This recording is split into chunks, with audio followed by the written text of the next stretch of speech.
What is your name, what are your pronouns, and what are you going to talk about today?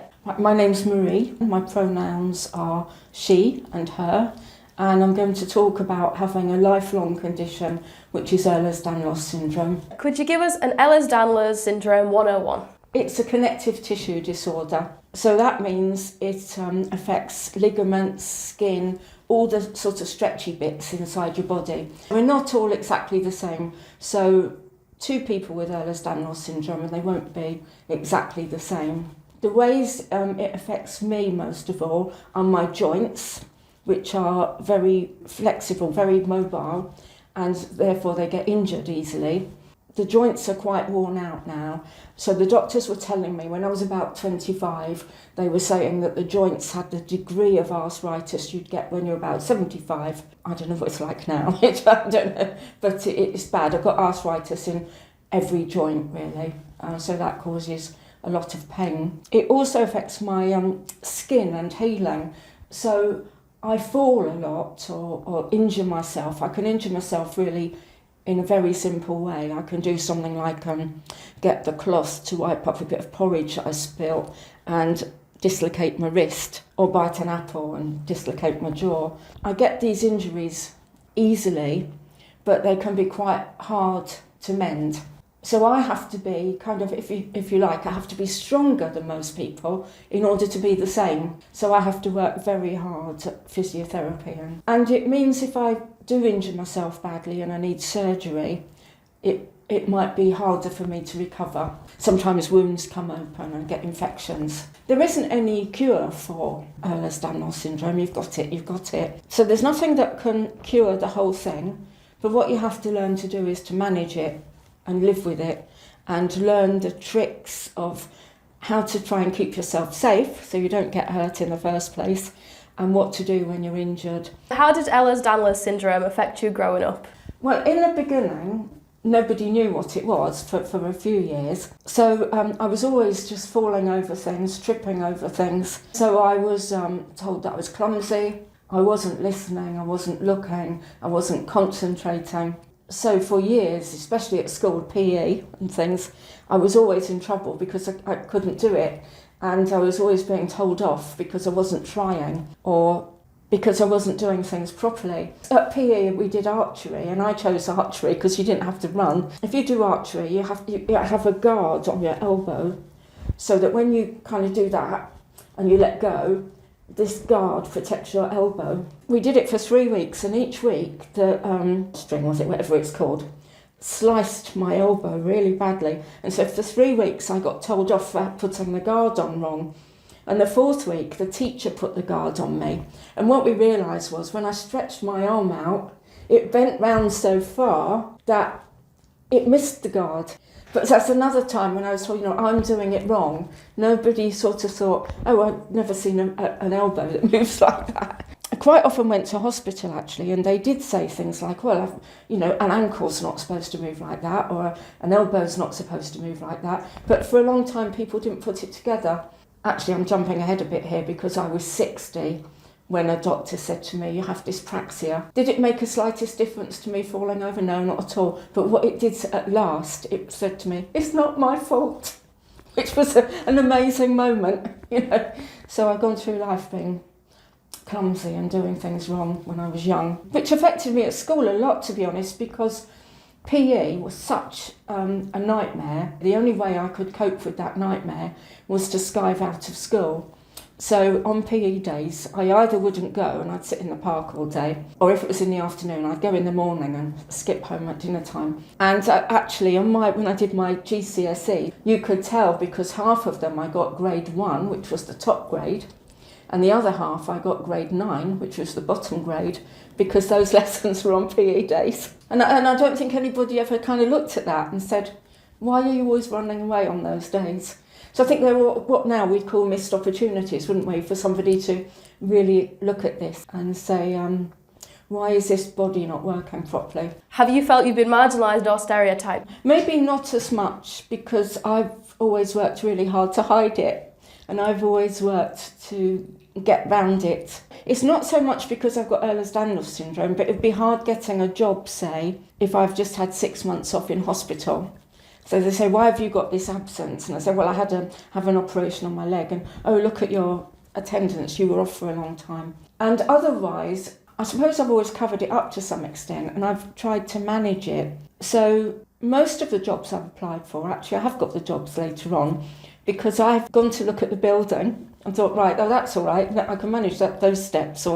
And I would only apply for something if I knew I could manage it physically. I did become a head teacher. I was in teaching for 30 years and was a head teacher for maybe 6-7 years, and nobody would have known I had it because I learnt how to tape the joints up under my clothes, wear braces under my clothes. It was clear for the last maybe 10 years that I had trouble walking, but I just didn't tell people. Has any stereotyping or marginalisation happened at the university, or have you felt quite accepted? The people I work with are great because they always make sure I've got a downstairs room. They make sure that somebody meets me at the front if it's a building I've not been to. So when I'm working with staff who know me, they're really good. So I come along and I always try to be early. And I go into the canteen or the cafe or whatever it is, and I sit at an empty table. And people come in 2s and 3s and sometimes individually. And once the tables begin to fill up, they go and sit with other people and they say, oh, may I sit here? Nobody ever comes to sit with me. Nobody ever has, unless it's somebody I know. So you end up with all these tables packed with people and me at a table all by myself. And I don't know if that's because I'm so much older than other people, or because I've got a very definite walking aid. I don't know if young people are a bit scared of it, but I find it here and I find it at the other universities as well. People don't come and sit with me. And if I ask somebody particularly, I say, could you open that door for me? And somebody will. I found that some areas, it's a vast university, isn't it, with a vast amount of buildings, some old, some new. I find that accessibility varies. Sometimes there's a building where it's clearly an old building, but you can see that they've worked to put in a lift. Sometimes what happens is people see a big picture, but they don't see the whole picture. So they think we've got to make this building accessible, so we'll put a lift and we'll do this inside, and they forget the 3 steps outside, that kind of thing. You know, because if you've never needed a walking aid, and you don't know anyone who has, I think you just don't see. I'm not blaming anyone because I probably wouldn't myself. You don't see the things that will be difficult. Could you do some myth busting about stereotypes surrounding Ehlers-Danlos syndrome? It is to a big extent an invisible thing. So you can see me sitting here now, and you can't see, can you, that so you can't see if my joints are taped up because that's under my clothes. I do tend to look okay, unless you see me with the walker. So I think people find it quite hard to imagine the degree of pain that I'm in, because I try to put a brave face on. And I always want to look smart to, kind of be accepted. I think sometimes if you've got a disability, you feel like you have to work extra hard to be acceptable. And I think one of the things that makes that even harder is because the amount of pain I'm in will pretty much depend upon what I've been doing. So if I'd walked quite a long way yesterday or done something more physical, today I would be tired and I'd find it harder. And the amount of pain would determine if it's a day when I'm good at walking or not. So if I'm on a bad day, you wouldn't see me. You wouldn't see me out and about. You would see me going to the shops with the walker on my good day. So many people just cannot accept or understand how it affects my life. And I think that sometimes that makes them think that you're exaggerating because you won't see me doing the things I can't do, obviously, so you won't be aware of how many things I can't do. So on a good day, I could perhaps walk a mile with the rollator. On a bad day, I can't sort of put a teaspoon of coffee in the cup. But people don't see that bit. I don't think they have any idea of how much my body hurts. And I think if you can't understand how much something hurts, you can't understand how exhausting things are. Just the most simple things are exhausting. I'm the sort of person who loves to go out and loves to do things, And when we moved here from London, I would do things like, I could still get on the bus then, so I would do things like I got to do the shopping. So one day I'd get on the bus and go to Beverley, and another day I'd get the bus and go to Driffield, or I'd get the bus and go to Bridlington. So I'm seeing places. Now I can't get on the bus anymore. So your world gets smaller and smaller and smaller. And having said that, I sometimes do go on quite exciting holidays. Just like a month ago now, I was up in the Arctic following the Northern Lights. And I say, well, how do you manage that? Well, I manage it because I carefully research it so much to make sure that I can do it. And what I found in my 20s was, if I was on the wheelchair with no evidence of injury, people wouldn't come and talk to me. If I was at a party or something, or a festival, and I was sort of in, people wouldn't talk to me because they didn't know what it was. If I had my leg in plaster, then they would talk to me because it was obvious, oh, it's an injury, you'll get better and then you'll be normal again. Once I got to 50s and I started to really need walking sticks, and the physio said, don't ever walk without walking sticks, then I began to find other people's fears. So my mother-in-law, for instance, said to me, don't use those walking sticks, they make you look old. You know, and she wouldn't walk with me with the walking sticks because they made me look old. But I think really what she meant was, they make her look even older because she's my mother-in-law. You know, and my thing about anything that helps, use it because it gives you a bit more energy to do something else. How could the people around you and the university do better? Well, I think that one thing people could do better generally, which wouldn't just help me, of course, but would help everybody who's got some kind of disability, is first of all to recognise that many people do have invisible disabilities. I've seen people shouted at because they try to use the accessible toilet, but you can't tell if somebody needs that or not. So first of all, really grasp that there are invisible things that can affect somebody's life greatly. Secondly, do a bit of investigation, talk to people and find out what are the difficult things for them.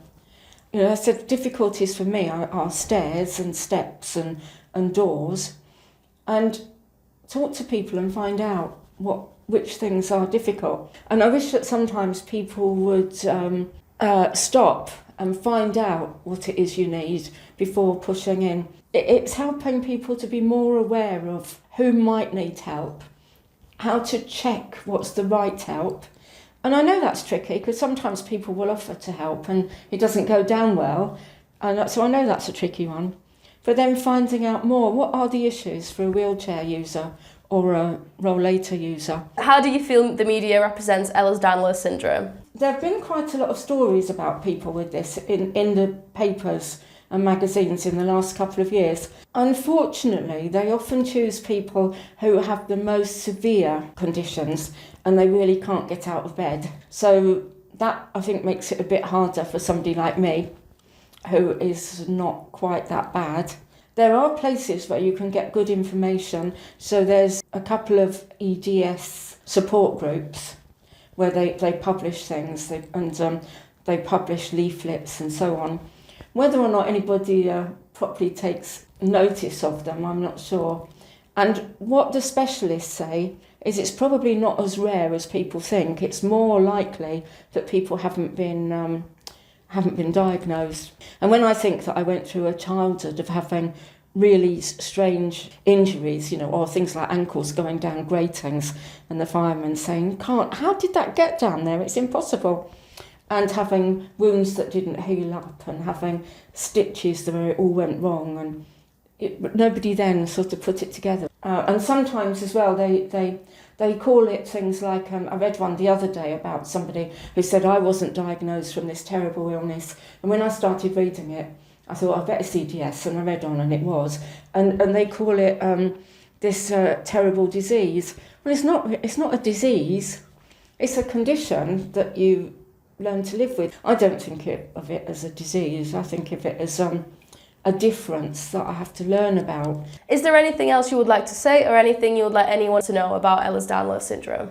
Yes, I think I do have one important message, which is that people with Ehlers-Danlos syndrome are often also diagnosed with depression and anxiety.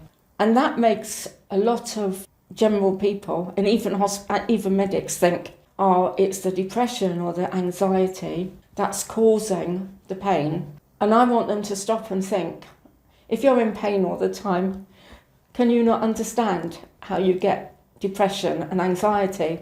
At the end of the day, all we've got that really is important to us is our body. If we're in a dangerous situation, what if you can't trust your legs to carry you? I can walk at a certain pace. If I try to go any faster, I'm definitely going to fall over. It's important for us to know we can escape. And I know that I can't escape. I know that if there's some emergency, I'm extra vulnerable, and I'm likely to be the one who gets killed. So, of course it makes you anxious when you can't depend upon your own body. I mean, I'd be unlikely to be able to hit someone, because if I did, I'd hurt myself, you know.